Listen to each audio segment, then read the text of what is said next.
Sky the Eagle and Finn the Fox Adventure.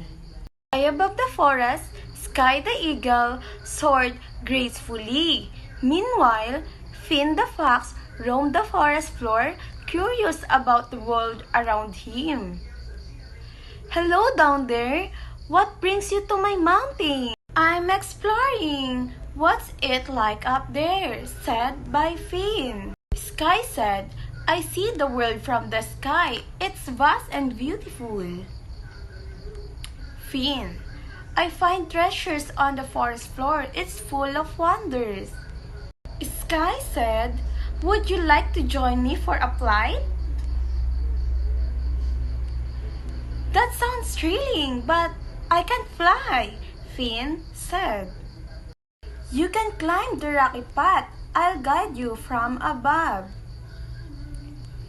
Finn nods determinedly and said, "Let's do it." "Take it slow and steady. You're doing great." Finn climbing and looking up the sky for support. "Thanks, Sky. This is harder than it looks." Finn facing a steep, rocky section. "Watch out for the loose stones." "Pow! That was close. Thanks for the warning." "Try the path to your right. It's safer." "Got it. Almost there." Finn struggling but determined. "You're almost at the top," Sky said, encouraging Finn.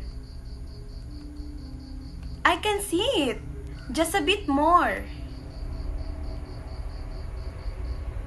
Sky said, "You did it, Finn."